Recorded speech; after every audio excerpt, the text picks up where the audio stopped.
A paz, igreja. É sempre presente na minha vida quando eu vou pregar, quando eu vou falar. E acredito que é um temor sobre falar da palavra de Deus, porque é complicado. Não é fácil a gente falar sobre a palavra de Deus. Eu tenho uma professora que, no seminário que eu fiz, que ela falava que toda vez que ela ia dar aula, ela ficava super nervosa, tinha até dor de barriga e ela era professora há 40 anos, 30 anos, alguma coisa assim. E eu espero que eu nunca perca isso, sabe? Esse temor de falar da palavra de Deus. Porque isso não é qualquer coisa. Talvez seja a coisa mais importante do mundo. Talvez não, é a coisa mais importante que existe.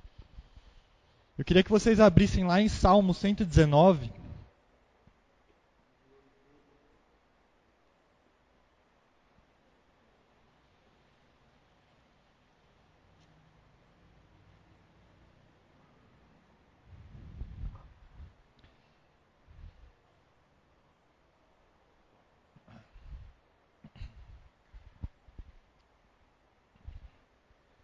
Salmo 119, versículo 105.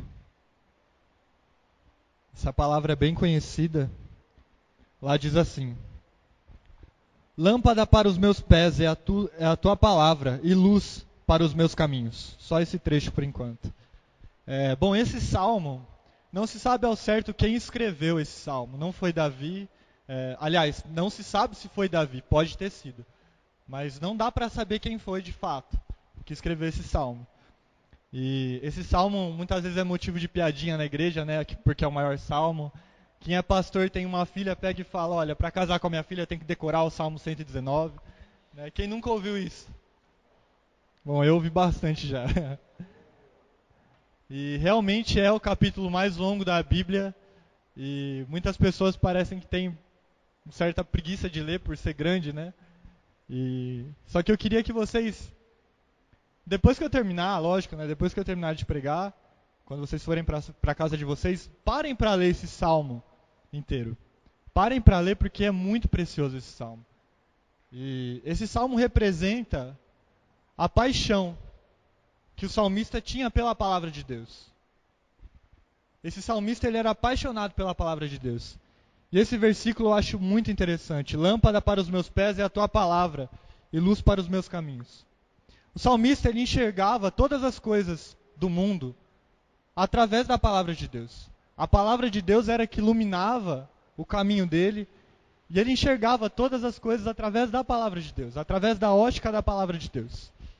E, infelizmente, a gente tem perdido isso. A gente perdeu isso. A igreja, hoje em dia, perdeu isso. E quando eu falo igreja, entendam bem, não é a igreja Pão da Vida, aqui é a igreja no geral, a igreja de Cristo.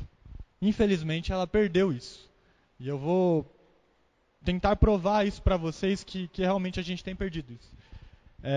A palavra que eu quero trazer aqui hoje é sobre a Escritura. Se ela realmente é suficiente. A Escritura é suficiente? A Escritura é a palavra de Deus? Bom, vamos olhar um pouco na ótica do salmista. Eu quero que vocês abram vários versículos aqui. O que é a palavra de Deus? Quais são os benefícios que a palavra de Deus traz na ótica do salmista? Bom, a primeira impressão que eu tenho sobre o benefício da palavra de Deus na vida do salmista é o consolo de Deus. No versículo 28 desse salmo, ele diz assim: A minha alma de tristeza verte lágrimas, fortalece-me segundo a tua palavra. A minha alma de tristeza verte lágrimas, fortalece-me segundo a tua palavra. Outro versículo, os versículos 50, ele diz assim: O que me consola na minha angústia é isto, que a tua palavra me vivifica. Outro versículo, 92, ele fala assim: Não fosse a tua lei ter sido meu prazer, há muito já teria eu perecido na minha angústia. Nunca me esquecerei dos teus preceitos, visto que por eles me tens dado vida. Outro versículo que fala sobre consolo 143. Sobre mim vieram tribulação e angústia, todavia os teus mandamentos são o meu prazer. A palavra de Deus tem sido o seu consolo nas horas de angústia, nas horas difíceis. Ela tem sido realmente aquilo que te consola ou você tem procurado outras fontes? Sabe, eu acho interessante hoje em dia porque a gente tem tantos meios para se distrair, para tentar acalmar a nossa tristeza, para tentar amenizar um pouco a dor que nos aflige. A gente procura tantos meios, menos a palavra de Deus, que é da onde flui o consolo de Deus, é de onde flui o conforto de Deus. Outro benefício que a palavra de Deus traz na ótica do salmista é a santificação. Versículo 7.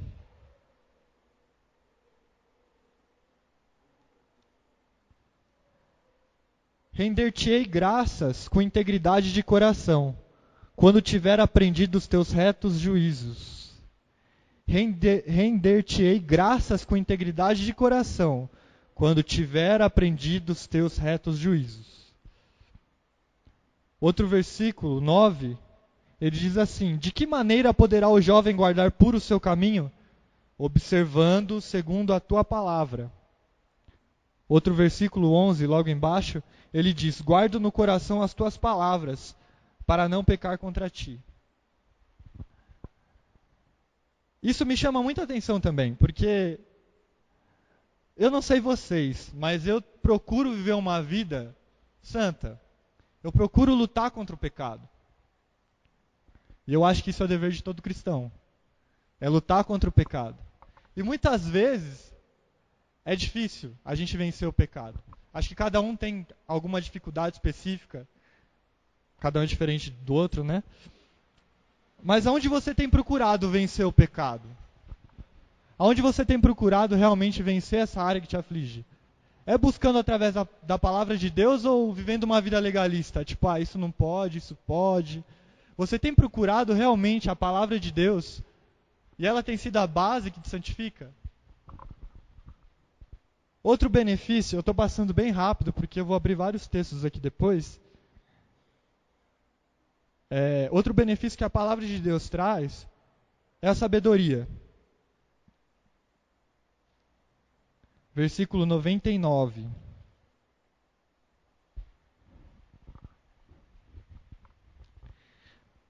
Compreendo mais que todos os meus mestres, porque medito nos teus testemunhos. Sou mais prudente que os idosos, porque guardo os teus preceitos. Outro versículo, 129 a 130. Lá diz assim: admiráveis são os teus testemunhos, por isso a minha alma os observa. A revelação das tuas palavras esclarece e dá entendimento aos simples. Eu tenho a impressão que o salmista, ele era um cara jovem. Eu tenho essa impressão, pelo jeito que ele escreve. Oi? Eu tenho essa certa impressão. E ele fala, voltando um pouquinho, que ele se considera mais prudente do que os idosos. Ele considera que ele sabe mais do que os mestres. Porque ele medita na palavra de Deus, porque ele entende a palavra de Deus, porque ele busca a sabedoria de Deus. Por isso que ele considera isso. No versículo 129 a 130 que a gente leu também, ele fala que a palavra de Deus dá entendimento aos simples. Sabe, você não precisa ser um gênio para ser alguém sábio. Inteligência e sabedoria são coisas diferentes. Inteligência talvez seja a quantidade de coisa que você possa armazenar na sua mente e explicar com certa coerência, entender. Mas sabedoria não. Sabedoria é outra coisa que ainda não sei definir. Mas talvez seja a arte de como tocar a vida. Isso a palavra de Deus traz ao simples. Isso a palavra de Deus traz. Aonde você tem buscado sabedoria? É na palavra de Deus? A igreja de fato tem vivido tudo isso que eu acabei de falar? Será que a palavra de Deus é lâmpada para os nossos pés e luz para os nossos caminhos? Ela tem sido de fato? Bom, na história da igreja, vários movimentos aconteceram, né? A igreja cristã, evangélica, protestante tem 500 anos, 600 anos, né? Se eu não me engano é mais ou menos isso. Mas a história da igreja cristã começou lá 2016 anos atrás, lá em Atos. E aconteceu vários movimentos que, infelizmente, foram descaracterizando essa característica que a gente tinha, de viver segundo a palavra de Deus, de viver isso, de fato. Se a gente olhar, no início da igreja começou muito bem, em Atos, mas logo depois que Constantino, ele meio que se tornou, a religião cristã se tornou a religião oficial, a Bíblia começou a ser restringida. Só alguns tinham acesso, não podia traduzir para, dependendo da tal língua, não podia traduzir, porque era considerada uma língua herética, não sei se eu posso dizer assim.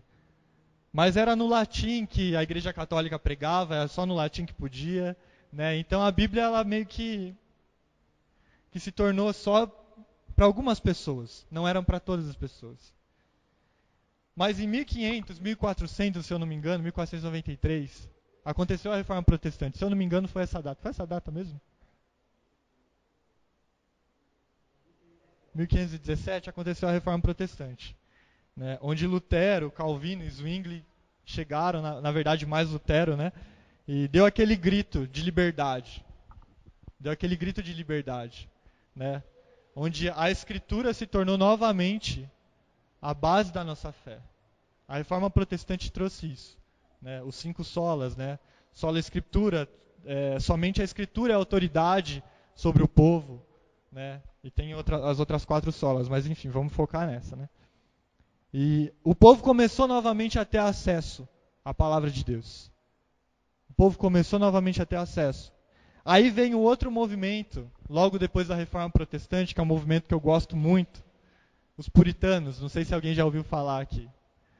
Eu admiro demais esses caras, eu leio muito livro desses caras. Eles deixaram um legado assim imenso pra gente.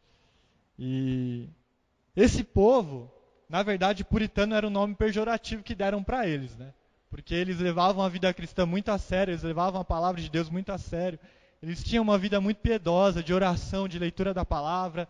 E realmente a palavra de Deus era para eles tudo. Realmente era a lâmpada para os pés deles, nessa época. Eles construíram sociedades em cima da palavra de Deus, né? A Europa, os Estados Unidos, todo tem uma base cristã. Eu acredito que talvez seja por isso que seja o lugar mais próspero hoje do mundo, né? Onde deu mais certo. E está se descaracterizando hoje, está perdendo porque está perdendo foco realmente, né? Está desandando por causa disso, que está se desviando. Não é um continente mais, no caso da Europa, é um continente pós-cristão, não é mais um continente cristão. Estados Unidos também está na mesma vibe. Mas existem bases cristãs lá, eu acredito que foi por isso que deu muito certo. E eles fundaram a Europa, os Estados Unidos, em cima dos preceitos cristãos, em cima da palavra de Deus. Para você ter noção, eles ensinavam nas escolas através das escrituras. Eles iam falar de biologia, cara, o que a Bíblia fala sobre biologia? Eles partiam desse ponto. O que a Bíblia fala sobre matemática? Eles partiam desse ponto. A Bíblia era o centro ali da sabedoria nas escolas. Charles Spurgeon, não sei também, acho que alguns aqui hoje já ouviram falar, ele estudou nesse modelo. E para mim ele foi o maior pregador que já existiu, né? Depois de Jesus, claro, e de Paulo. E de Apolo, enfim, né? Dos caras que não estão na Bíblia. Mas ele estudou nesse modelo, sabe? Ele aprendeu todas as coisas através da Bíblia. Para você ter noção, eles aprendiam a ler assim: vamos ensinar o abecedário. Vamos ensinar a letra A. Tá. O que a gente pode relacionar com a Bíblia? Adão caiu, logo todos caímos. Adão. Eles aprendiam a letra assim e já aprendia logo uma doutrina teológica cristã. Z. Zaqueu subiu na árvore para ver Jesus. Era mais ou menos assim que eles aprendiam. Isso é muito massa, muito interessante. Eu acredito que a gente deve buscar para que retorne a isso. E eles eram conhecidos como os homens do livro vivo. Isso é muito impactante para mim. Imagina a gente ser conhecido como o povo do livro vivo. Eles realmente guiavam a vida em todas as áreas. Cara, como ser um filho obediente? Cara, como que a Bíblia fala que é para ser? Eles olhavam na Bíblia. Como que é para eu ser um bom marido? Eles olhavam na Bíblia. Como que eu toco o meu negócio honestamente? Eles olhavam na Bíblia. Tem até interessante um exemplo que eu estava ouvindo um pregador falando sobre os puritanos. E ele fala que tinha um recém-casado, né, que era puritano, fazia parte desse movimento. E o pastor desse recém-casado chegou para ele e falou: olha, eu acho que você está amando demais a sua esposa. Eu acho que ela já está se tornando idolatria. E ele foi pensando embora, assim, coçando a cabeça, falou: nossa, mas eu amo a Deus acima de todas as coisas. Será que minha esposa está se tornando um ídolo? Ele foi para casa e ele foi ler na Bíblia e ele abriu lá, eu acho que está em Coríntios, eu não lembro direito, mas que fala da família. E ele leu que o marido deve amar a esposa assim como Cristo amou a igreja. Ele parou para pensar e falou: não, na verdade, eu acho que eu não estou amando minha esposa como eu deveria, eu estou amando menos ainda. Aí ele voltou para a igreja, foi para o pastor, falou com o pastor: olha, pastor, na verdade eu não estou amando como eu deveria, eu acho. Porque a tua palavra fala que eu devo amar minha esposa assim como Cristo amou a igreja. E o pastor leu, olhou, falou: nossa, é verdade, né? Volta para casa, ama sua esposa lá. Era assim que eles guiavam a vida, sabe? E desse movimento, muitas pessoas assim que deixaram um legado enorme pra gente saíram desse movimento. Não sei se vocês já ouviram falar do John Bunyan. Foi ele que escreveu O Peregrino, que é um clássico, né? É um clássico da literatura cristã. Acho que todo mundo deveria ler esse livro. É o Crônicas de Nárnia dos Puritanos, eu acho. É muito bom. Tem o filme, né? Mas o filme perde bastante. Quem gosta de ler, vamos ler o livro, né? Desse movimento saiu Jonathan Edwards, que para mim foi o maior teólogo que já existiu. Se você parar para ler os escritos deles, assim, é tipo, talvez seja a pessoa que mais me influenciou, sabe? Hoje em dia. E o legado que ele deixou ainda clama. O legado que ele deixou ainda fala muito, sabe? Várias igrejas constroem a base em cima da teologia dele, que ele deixou. Saiu também, como eu falei, Spurgeon, né? Ele foi considerado os últimos dos puritanos. David Brainerd, isso, que era genro do Jonathan Edwards, né? Um cara que foi ser missionário no meio dos índios e acabou morrendo. Entregou a vida para Deus no meio dos indígenas. Mas, infelizmente, logo depois desse movimento, surgiu um outro movimento dentro da igreja que acabou com tudo. Que acabou com quase tudo, né? Não acabou com tudo porque, é o que eu falei, o legado deles ainda fala. Mas foi o movimento da teologia liberal. O que é isso? O que foi esse movimento? Eles começaram a questionar a autoridade da Bíblia. Isso o pessoal dentro da igreja, tá? Começaram a questionar, aquilo que eles não conseguiam explicar, aquilo que não dava para explicar racionalmente, vamos supor um milagre, eles tentavam explicar mesmo assim e descaracterizavam a Bíblia. Que nem aquela passagem que fala que Jesus multiplicou os pães e peixes, eles falam que não, Jesus não multiplicou, não. Na verdade, o milagre ali foi muito diferente. Na verdade, o milagre é porque judeu ele é muito mão fechada, ele não consegue dividir as coisas. E o milagre foi que, através dos 5 pães e 2 peixes que o menino deu, todo mundo se comoveu e deu, então se multiplicou. Não foi um milagre, na verdade. Né? Eles tentam explicar a Bíblia, e textos que não dá para explicar, a ressurreição de Cristo, eles começaram a questionar, e não, Cristo não morreu, não foi bem assim, ele não ressuscitou, isso é impossível, né? Isso é milagre. E a Bíblia começou a cair em descrédito. A Bíblia começou a cair em descrédito nesse movimento. Bom, mas felizmente, eu acredito que nós vencemos esses questionamentos. A Bíblia ela é verdadeira, a Bíblia é a palavra de Deus. Se você for em 99% das igrejas, 99,99, né, e perguntar para os seus líderes ali se eles acreditam que a Bíblia é a palavra de Deus, e que a Bíblia não se contradiz e que os milagres realmente aconteceram, eles vão falar que sim. Acredito que a gente venceu, pelo menos, essa batalha. Mas uma outra questão que foi levantada nessa época e que a gente ainda não respondeu com a nossa vida é se a Bíblia é suficiente, então, para guiar todas as áreas da nossa vida. Sabe, arqueologicamente falando, assim, se você olhar, a Bíblia ela é a mesma desde quando foi escrita. Não dá para negar isso. Se você olhar através da arqueologia, ela é realmente aquilo que foi escrito lá atrás. Ela não foi corrompida. Ela não foi. Mas a questão que eu levanto aqui é: será que a Bíblia realmente é suficiente? A igreja tem buscado tantas outras filosofias, se é assim que eu posso dizer, e tentam encaixar na Bíblia, sabe? Eu acredito que cada um tem seu espaço, mas se você almeja o episcopado, se você almeja realmente ser alguém que prega a palavra, um pastor, que tem um ministério nessa área, estude a palavra de Deus. Faça teologia. Estude a palavra de Deus. Ela basta. Ela basta. Existe um movimento de pastores, isso me entristece, de pastores que tá fazendo psicologia, antropologia e esquece de fazer teologia. Sabe?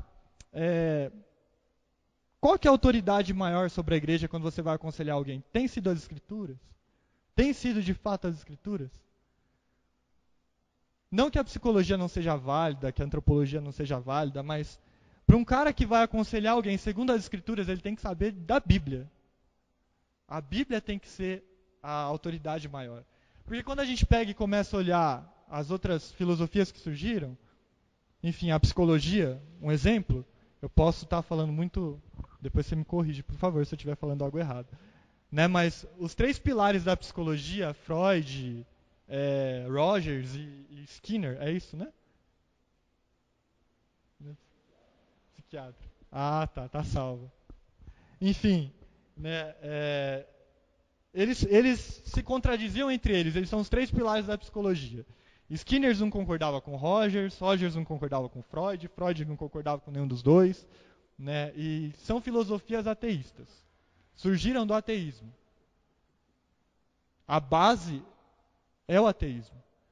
E surgiu como uma opção da Bíblia. Tipo, uma opção a mais. Você pode crer na Bíblia ou você pode crer na psicologia.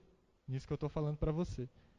E quando a gente entra no gabinete pastoral e vê a Bíblia e começa a ver livros de psicologia atrás, assim, eu fico triste.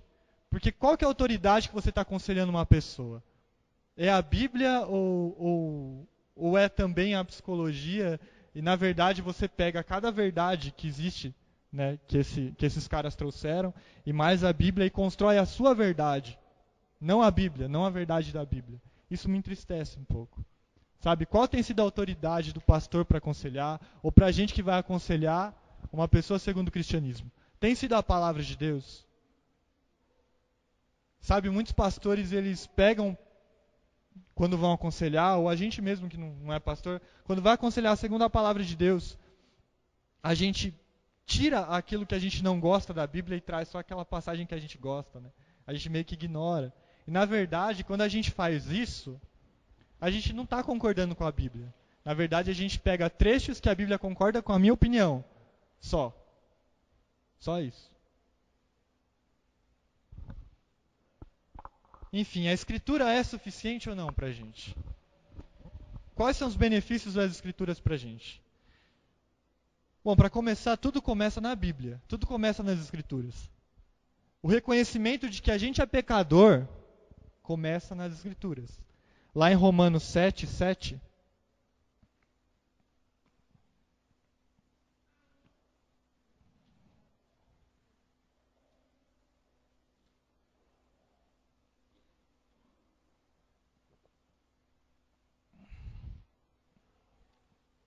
lá diz assim: que diremos, pois? É a lei pecado? De modo nenhum. Mas eu não teria conhecido o pecado, senão por intermédio da lei. Pois não teria eu conhecido a cobiça se a lei não dissera, não cobiçarás. Tudo parte da Escritura. O nosso processo de conversão parte da Escritura. Se a gente não se deparar com as Escrituras e tiver a noção de que a gente é pecador, não tem conversão. Sem o reconhecimento de que a gente é pecador, cara, não existe conversão. Não existe. Não existe. Quando Jesus e João Batista pregavam, né? Eles falavam, olha, arrependam-se e creiam, porque o reino já é chegado. Arrependam-se e creiam. Para você se arrepender, você precisa ter uma noção de que você é pecador. E as Escrituras trazem essa noção. É através da lei. É através daquilo que foi deixado para a gente. As Escrituras também trazem o reconhecimento de que Jesus é o Cristo, é o Messias, é o prometido. Lá em João 5, versículo 39.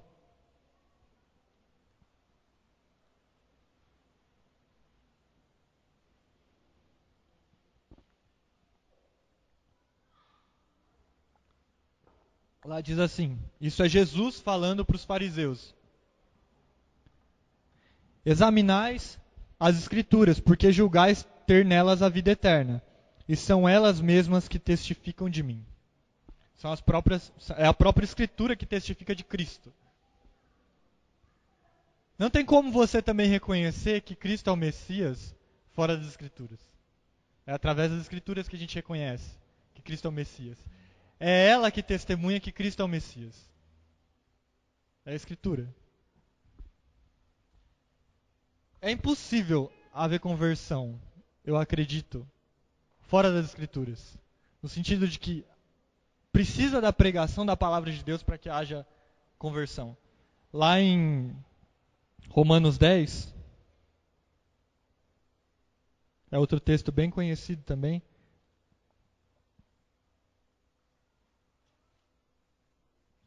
Romanos 10, versículo 17.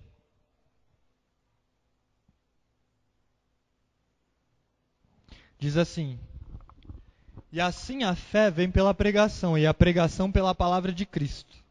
E assim a fé vem pela pregação, e a pregação pela palavra de Cristo.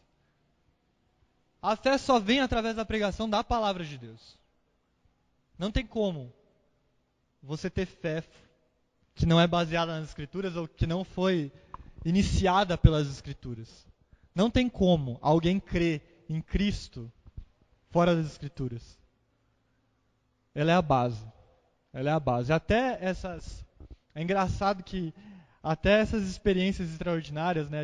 Eu estava lá na escola de férias, né, na M3, Missão Mundo Muçulmano, e tem bastante testemunho de pessoas que tiveram uma visão do próprio Cristo, e o Cristo prega para aquela pessoa. É interessante que até quando o Cristo ele aparece, ele fala algum versículo da Bíblia. Ele fala algum versículo da Bíblia, algum trecho da Bíblia, e através disso a fé na pessoa é despertada. Não tem como uma pessoa falar que crê em Cristo, em Jesus, ou ter fé em Jesus, se essa fé não está baseada nas Escrituras. Não tem como. É através, eu já falei isso, né, no Salmo, mas também é através da palavra que somos santificados. Lá em João 15,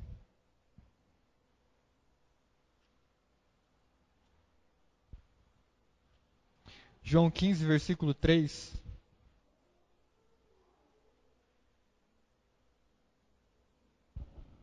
Aqui é o próprio Jesus falando para os seus discípulos. Vós já estáis limpos pela palavra que vos tenho falado. Vós já estáis limpos pela palavra que vos tenho falado. Ou seja, os discípulos ali foram santificados através da palavra de Cristo. Outro versículo que fala sobre isso está lá em Hebreus 4. Foi até citado esse versículo aqui.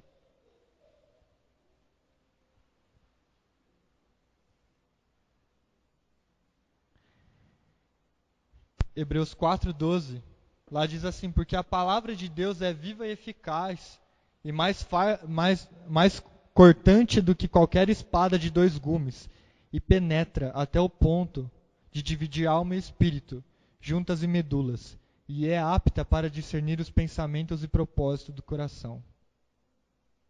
A palavra de Deus, ela é uma espada cortante, uma faca de dois gumes, que penetra até o ponto. Ele usa uma alusão aqui, o autor de Hebreus. Não sei se vocês já viram, né? Juntas e medulas, como que são coisas bem próximas. E ele usa essa ilustração para falar como que é a palavra de Deus. A palavra de Deus, ela revela, muitas vezes, o nosso coração. A palavra de Deus nos confronta e nos santifica através disso. Da última vez que eu preguei aqui, eu falei sobre Herodes, né? Eu enxerguei Herodes em mim, quando eu estava tomando a glória de Deus para mim, esperando receber elogio, reconhecimento das pessoas. E foi a palavra de Deus que revelou isso para mim, eu não sabia. Foi quando eu li a palavra de Deus e aquilo saltou aos meus olhos, caramba. Como eu sou um cara egoísta, como eu sou um cara que busca a glória. E não busca a glória de Deus, não busco glorificar a Deus somente. É a palavra de Deus que revela quem nós somos e quais as intenções do nosso coração. Somente a palavra. Muitas vezes a gente acha que está tudo bem, está tudo na boa, e a gente pega para ler a Bíblia e a Bíblia dá uma patada dessa em nós. Né? A palavra é assim mesmo, ela nos confronta, ela nos santifica. Outro texto que é bem conhecido, estou passando bem rápido, tá, gente? Mas é porque tem muito texto que eu separei mesmo. Romanos 12, versículo 1. Rogo-vos, pois, irmãos, pela misericórdia de Deus, que apresenteis o vosso corpo por sacrifício vivo, santo e agradável a Deus, que é o vosso culto racional. E não vos conformeis com este século, mas transformai-vos pela renovação da vossa mente, para que experimenteis qual seja a boa, agradável e perfeita vontade de Deus. Transformai-vos pela renovação da vossa mente. Como que a gente transforma a nossa mente? Como que a gente renova a nossa mente? É através da palavra de Deus. Para mim isso é claro. É através da palavra de Deus que a gente não se amolda a esse século. É somente através da palavra de Deus. Sabe, não tem como você tentar vencer alguma coisa, alguma área que você tem dificuldade nesse legalismo. De, eu posso, eu não posso, eu vou lutar, não vou lutar. E você não busca a Bíblia, você não busca a palavra de Deus, a santificação que vem através da Bíblia. Você não vai vencer a dificuldade que você tem se você não ler a Bíblia. Se você não buscar a santificação que vem através da Bíblia.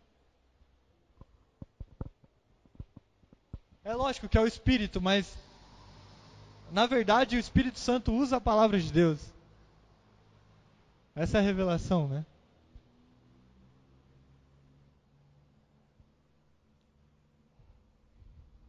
É através da Bíblia que a gente aprende a orar também. Sabe, eu já vi muitas pessoas falarem que orar é fácil. É só você conversar com Deus, é só você falar aquilo que você está sentindo, é só você bater um papo com Deus. E mas não é. É, mas não é, né? Lá em Tiago, olha o que fala em Tiago.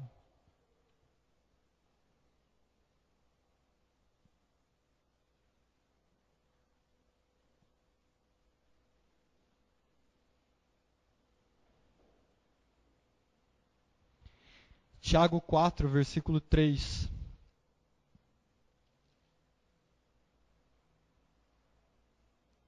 Lá diz assim: Pedis e não recebeis, porque pedes mal, para esbanjardes em vossos prazeres.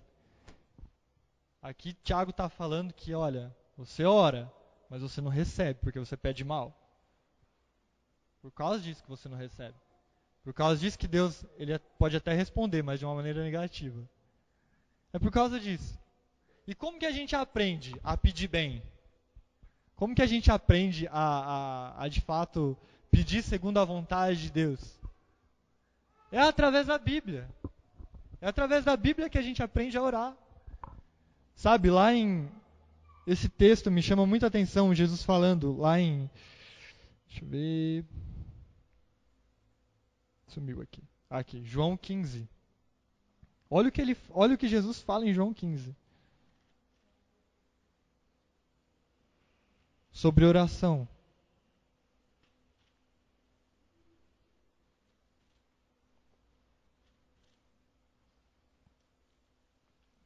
João 15, versículo 7.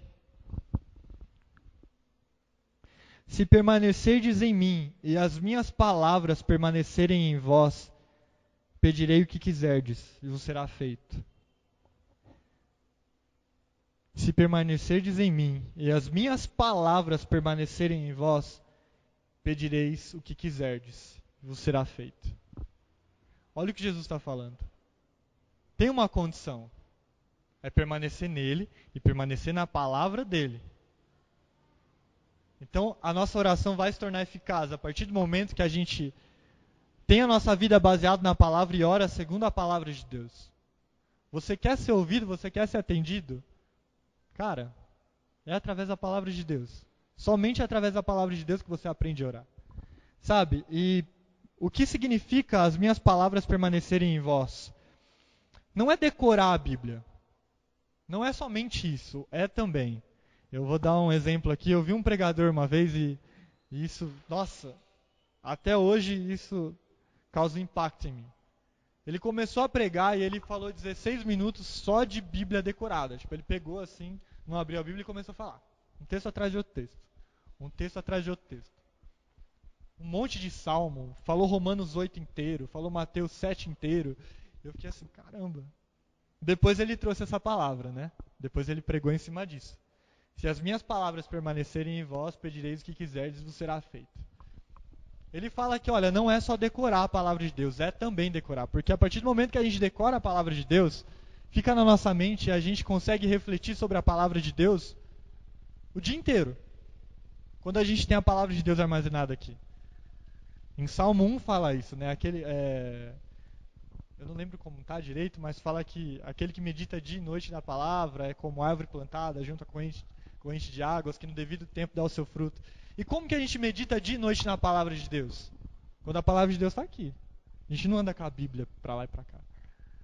Mas não é só decorar, é quando a palavra realmente está criando morada em você e ela está te transformando. Sabe? Tem muita gente que sabe muito de Bíblia, mas você olha a vida do cara, o cara não tem uma vida coerente com aquilo que ele sabe. A palavra de Deus não tem transformado, não tem permanecido na vida desse cara. E permanecer na nossa vida, quando a palavra de Jesus permanece na nossa vida, é realmente isso, que ela está morando em nós, ela está criando raiz em nós e ela está nos transformando. E a partir do momento que a gente tem isso, que a gente começa a ser transformado através disso, as nossas orações vão ser atendidas. A gente vai orar segundo a vontade de Deus. A gente não vai orar mais segundo as nossas cobiças, mas segundo a vontade de Deus, a vontade do Pai. Sabe?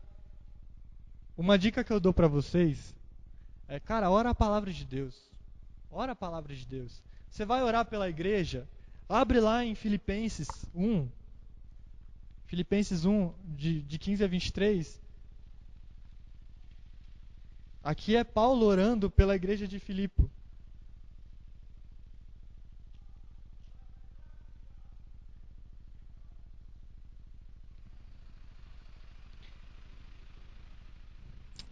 Eu acho que eu marquei errado. Deixa eu ver, não é Filipenses não. Deixa eu ver. Talvez seja. Acho que Efésios também não é Efésios não, mas vamos lá.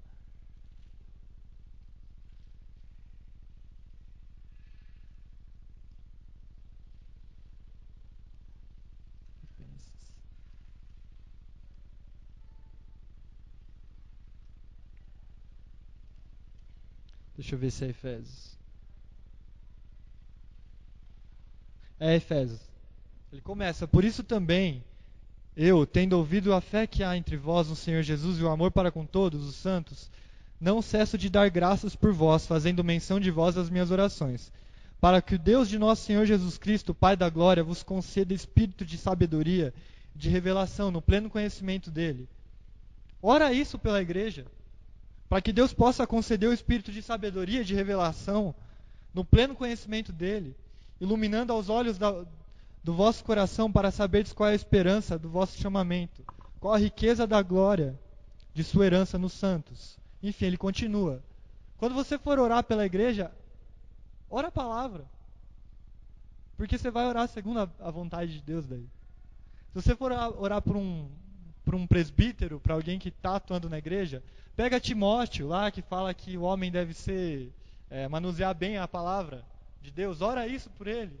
Deus, dê sabedoria para que ele possa manusear as escrituras de uma maneira sábia, de uma maneira coerente.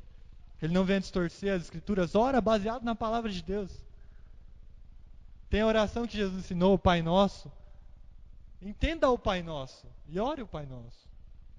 Não faça aquela reza. O Pai Nosso não é uma reza, é uma oração. Ore o Pai Nosso com entendimento. E o que eu queria deixar também é como que a palavra de Deus reinava no próprio Cristo, como funcionava essa dinâmica entre a palavra de Deus, as Escrituras e Jesus. Bom, lá em Mateus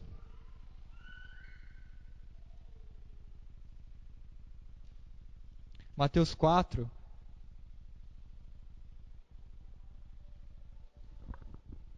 aqui é a tentação de Jesus, é um texto bem conhecido. A seguir foi Jesus levado pelo Espírito ao deserto para ser tentado pelo diabo, e depois de jejuar 40 dias e 40 noites teve fome. Então o tentador, aproximando-se, lhe disse: Se és filho de Deus, manda que essas pedras se transformem em pães. Jesus, porém, respondeu: Está escrito: Não só de pão viverá o homem, mas de toda a palavra que procede da boca de Deus. Enfim, o diabo continua tentando Jesus, né, se você ler até o final. Mas Jesus sempre respondeu o diabo com as Escrituras. Ele sempre trouxe uma resposta à tentação com as Escrituras. Como você tem combatido o diabo? Ele é milhões de vezes mais forte que você e do que eu. Você precisa pegar algo forte, que é as Escrituras. Como você tem vencido as suas tentações? Cara, só com as Escrituras. Não tem como. Não tem como. Jesus também, ele debateu muito com os fariseus e saduceus. Ele expôs muita coisa com muita sabedoria, citando as Escrituras. É assim também que você foge, que você não cai em heresia, não é levado por qualquer vento de doutrina. É quando você está baseado nas Escrituras, quando a tua vida está baseada nas Escrituras. E no momento mais crucial da vida de Jesus, na crucificação, qual foi o conforto? O que ele lembrou? O que confortou ele? Quando ele estava na cruz. Aquela frase, né, bem famosa, que ele fala: Deus meu, por que me desamparaste? Sabia que isso é um salmo? Vocês já perceberam isso? Vocês já leram esse salmo? É o Salmo 22. Vamos abrir lá.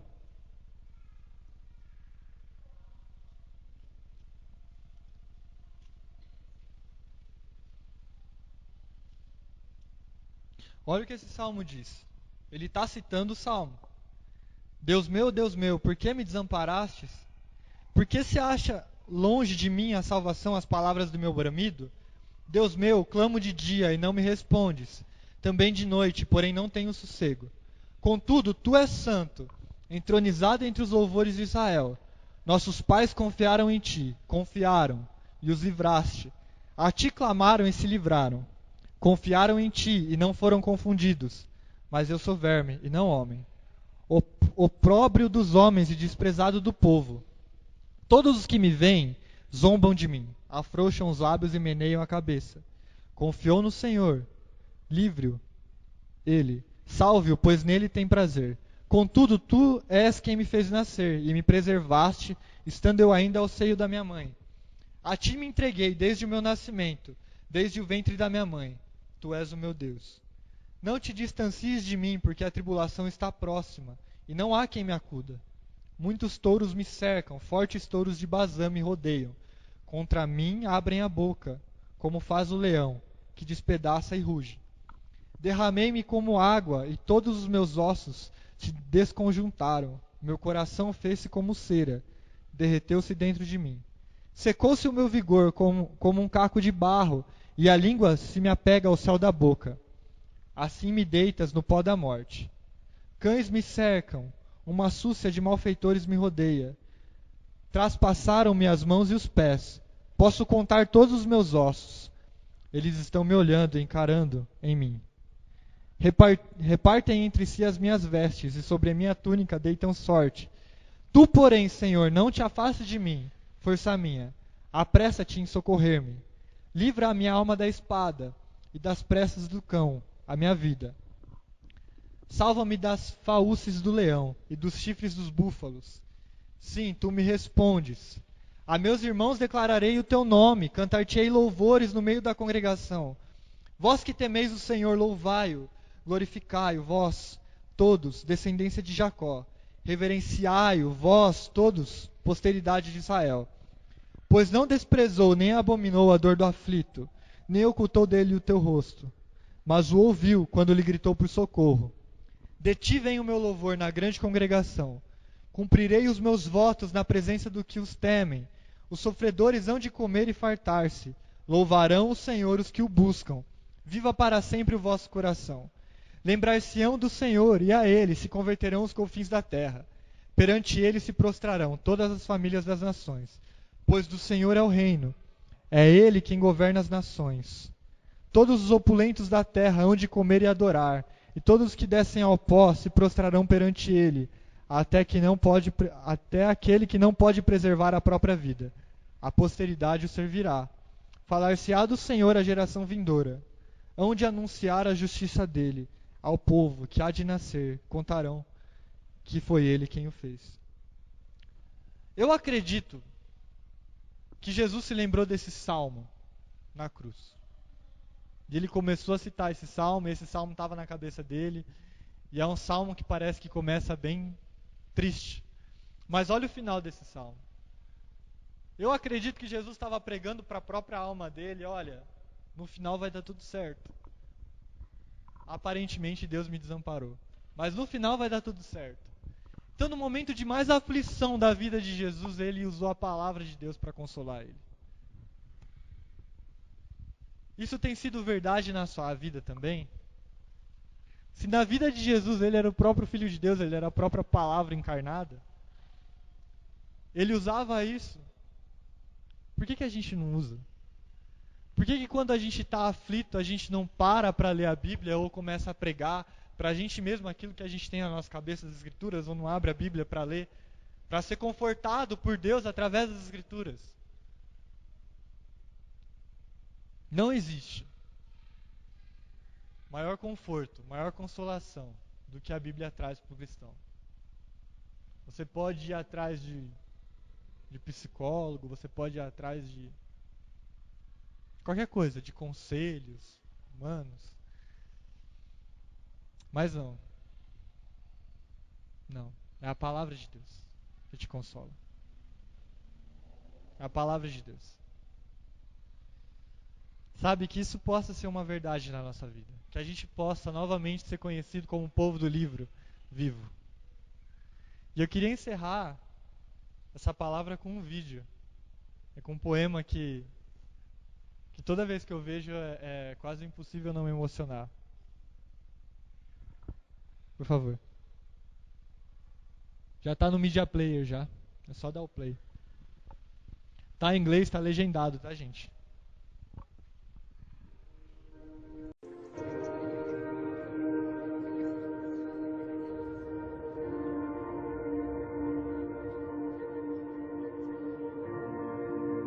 God wrote a book. That reality blows me away every time I stop to think about it. Pages and pages of God.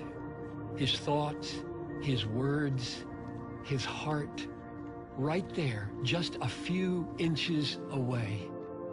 I can carry it with me everywhere I go, read it whenever I want. When we open the Bible, what do we see?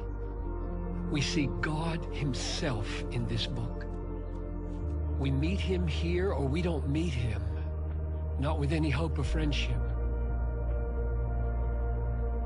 Reading the Bible is one of the most important things we can ever do. It's more valuable than anything we own, sweeter than anything we have ever eaten. It is literally more important than breathing. But that's not always what we see and feel when we open our Bible. Our weak, tired, distracted eyes look, and all we see is a lifeless, boring portrait on the wall. But it's not a portrait. It's a window. It doesn't hang lifeless in an old frame on the wall. It breaks through the wall into another world, the real world, the lasting world, the better world. And through this window shines a divine light that changes everything around us. We all know that the road to knowing God is not easy.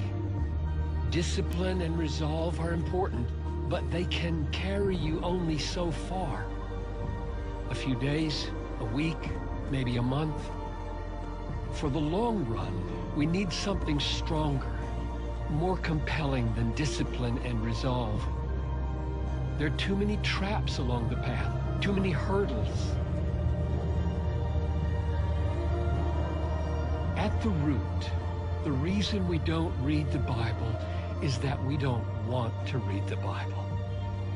We don't see joy, peace, and life when we see that leather binding on our shelf. We see a wall, not a window. The boring portrait, not the never-ending beauty beyond. So we put it off, leave it shut, and move on. We stay in bed, and we miss the miracle.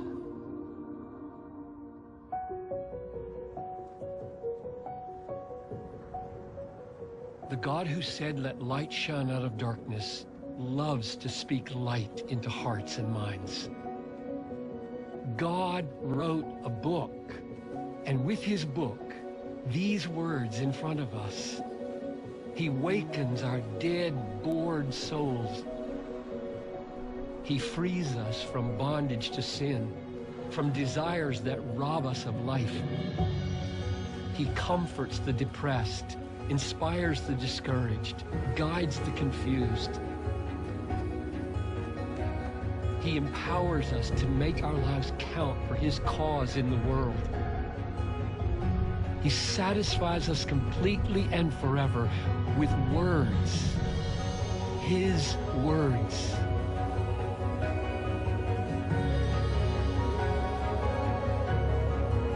So, will I read my Bible tomorrow? Where else would I go? How else will I know him? How else will I prepare myself to enjoy him forever? Yes, I'll spend the rest of my life looking out of this window, watching, waiting for another sight of him, another miracle, another glimpse of my God.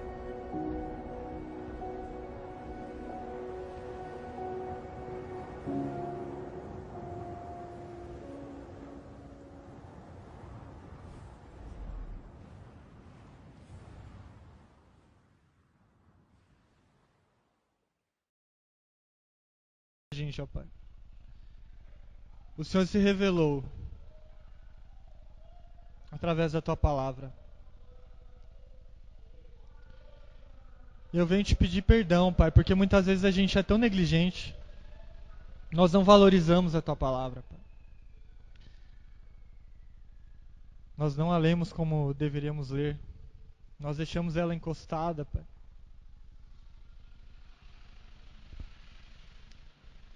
Isso só revela o nosso caráter, ó Deus. Isso só revela a nossa rebeldia contra o Senhor, Pai.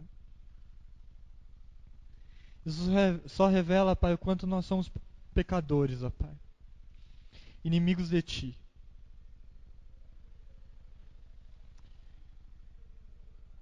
E eu te peço, ó Pai, que o Senhor venha transformar o nosso coração. Transforma o nosso coração, Pai, de maneira que a gente possa ver alegria, que a gente possa se sentir confortado pela Tua palavra, que a gente possa valorizar a Tua palavra, Pai, como deveríamos. Que nós possamos, ó Pai, novamente ser conhecidos, ó Pai, como o povo do livro vivo. Assim como os cristãos já foram conhecidos lá atrás, Pai. Que nós possamos, ó Deus, ser guiados, ó Deus, através da Tua palavra, Pai. Que é a Tua vontade, ó Pai. Muitas vezes a gente fica orando, ó Deus, perguntando qual que é a Tua vontade e esperando algo extraordinário acontecer. Mas o Senhor já revelou a Sua vontade pra gente, Pai. É a Tua palavra. Que realmente, ó Deus, a Sua palavra venha a ser lâmpada para os nossos pés e luz para os nossos caminhos. Em nome de Jesus. Amém. Amém.